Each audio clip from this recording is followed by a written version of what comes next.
bought this BMW E46 for only $600.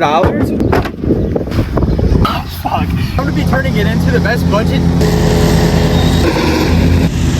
And I'm gonna be turning this BMW into the best daily on a budget. Let's just show you around on what this thing has. Come. You got a nice aftermarket radio. And that's pretty much it. You come into the back seats. You have a bunch of wires. And this thing came with a bunch of shit in the trunk, including a sub. That's blown. And in typical BMW fashion, we have the angel eyes that only work when you open the door. Oh, I almost forgot. Let's show you under the hood.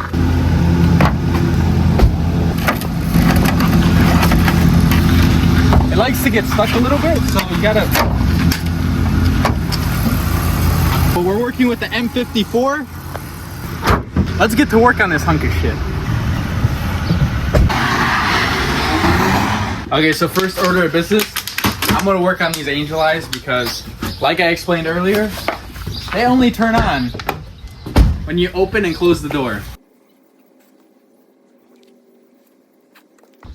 All right, see? So let's go to AutoZone and get an antifuse.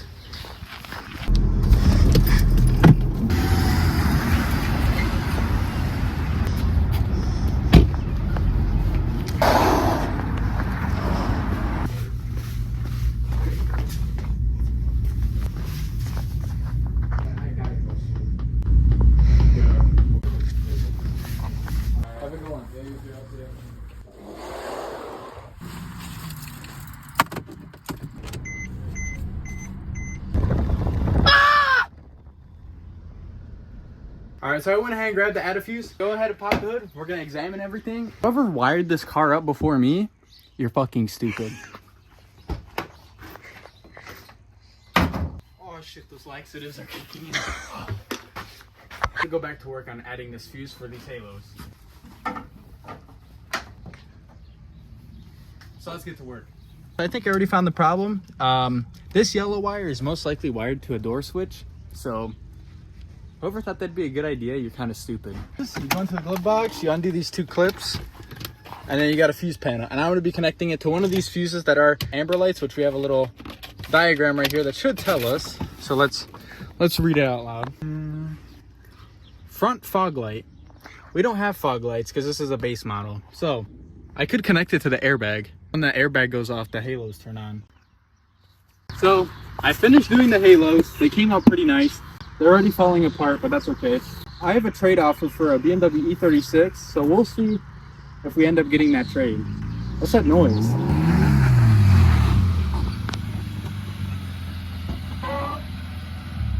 Got the E36, and there's not much to look at. Let's start off firstly. This thing came with clear turn signals. No grills, no bumper, because I took all of it off because the hood latch. So I had to take the front end off to get the hood to open, and now I can't get the hood to open. So I can't show you guys much underneath the hood. You come down here, you got a custom intake that's kind of hooked up. Come into the interior. No door cards because it was a drift car. It has a short throw shifter. And that's pretty much it for the interior. So let's go to the front. And here you got the nice two-tone door cards. I'm gonna end up throwing those out.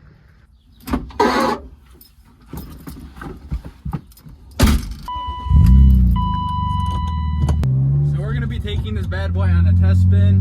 One thing I forgot to mention is this thing also came on BC Racing coilovers with the adjustable dampening.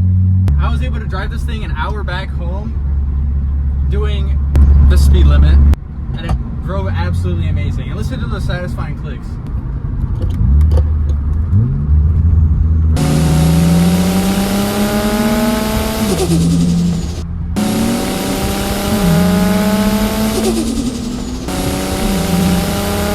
Junkyard, and I was fortunate enough to find a M Sport 540i with style 66s that someone smuggled in this little minivan. Only three. One's a 18x9 and the other two are 18x7, and they need a little bit of work. I ended up actually picking up these wheels with the tires for only 130 bucks. Completely refurbished style 66s that are in this size, that are original staggered wheels. They go for around 1,700 bucks on eBay. That I'm missing one wheel is going to be a little bit of a challenge trying to find one, but these wheels aren't that rare, so I should be good.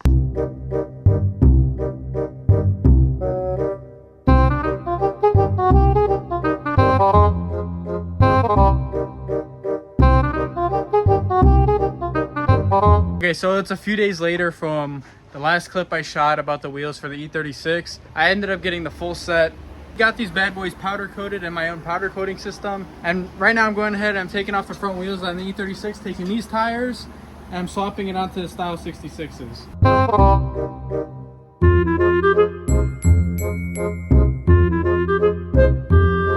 I think anybody with a set of 2 eyeballs and a fucking brain would know what's going on here. But my dumbass forgot the valve stem. Let's just do a little PSI check real quick.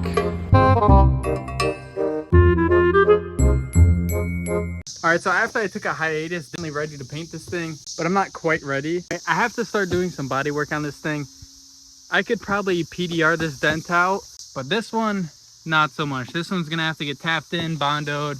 All this stuff could just get sanded down. This is fine, and there's a little dent right here that I could end up painting. This isn't the only issue. If you come around over here, you have this quarter panel that was very poorly primed by someone. So if you ended up doing this and you're watching this video, just go into a different trade. Bodywork is not for you. The bubbling, cracking, and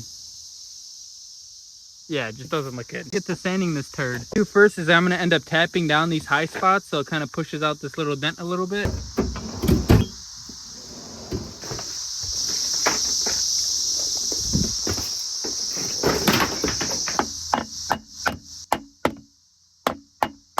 Now I'm gonna go ahead and sand down this to bare metal and use a spot puller, and I'm gonna end up pulling this dent out a little bit. That way we get some of that structure back, because this goes in pretty deep. So we got the stud puller here along with all the studs that I need. And if you guys don't know how this works, it's basically a welder, but instead of welding, it welds the studs to the body. And just like that, we got a stud on there. Few good taps.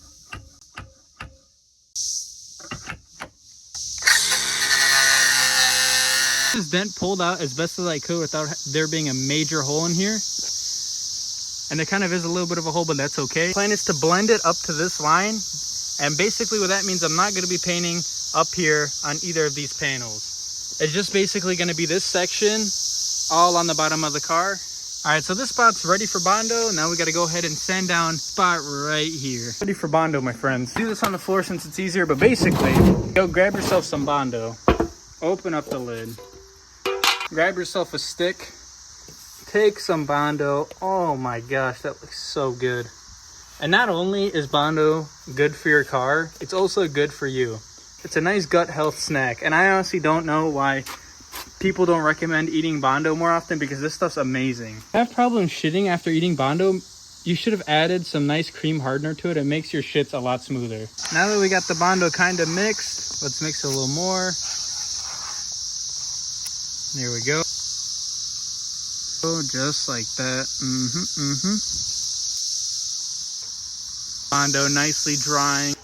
And I just got the BMW E36 M3 bumper. So this thing's also going to get painted along with all the other parts. Another thing too, this bumper, I only paid $110 for it off some website. I'm going to gatekeep here a little bit.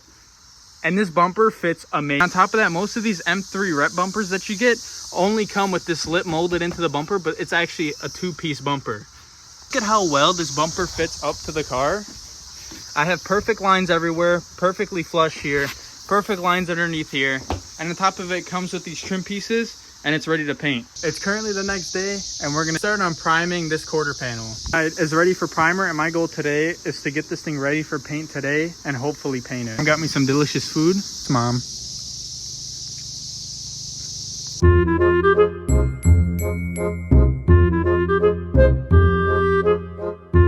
Okay, so I taped this turd off and it's not ready for paint. Now I'm just hoping this paint job actually turns out somewhat okay, because on the 240, most of you guys know, I sprayed it. Blind man would be able to tell me how shit of a paint job I did. All taped off, now I gotta worry about this side. And this side's gonna be relatively easy because the only blend I'm gonna be doing is right here. So it's pretty straightforward. I lay paint on it all the way across. And then after that, let it sit for 20 minutes. And then I clear coat it. My main concern, I'm not really sure how I'm gonna be able to do this door jamb, but we'll figure something out.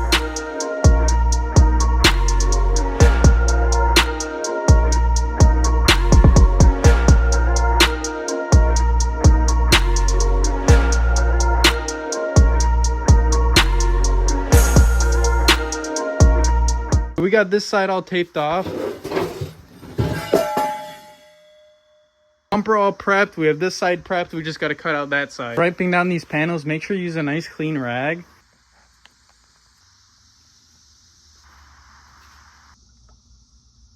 I just laid down the BBW base coat. Not gonna lie, it doesn't look too bad. Now this is the exact finish you want, especially when you have a bunch of big bubbles right here. That's perfect. And this is just the base coat, by the way. This is no clear coat. Here's the blend. Ignore that. I got the door jamb a little bit, blended it up to the quarter panel, and no, I'm not painting that. This base coat dry for 20 minutes and then we'll hit it again with clear coat. So I loaded this thing up with clear, and this side came out pretty good. I'm gonna cross my fingers, but there's a lot of orange peel, but I did that purposely so I could get that factory finish. And this side is a whole different story. I have no clue what's going on here. I have no clue why it's hazy like this. So I'm probably gonna go with another round of clear on this side. And yeah, it just looks bad. Bumper came out good though. There's some dust specks and whatever, but happy with how this side turned out.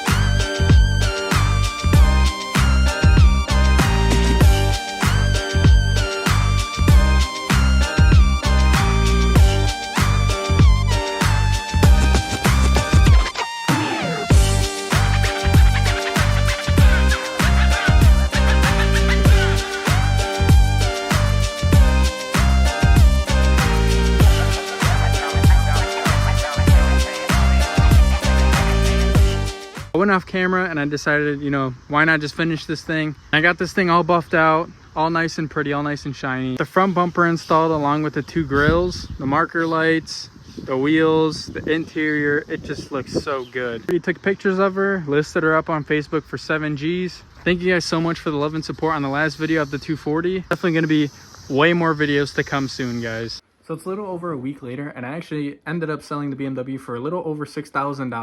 $600 E46 to trading it up to the E36. You do the math, and that's how you print money with BMWs.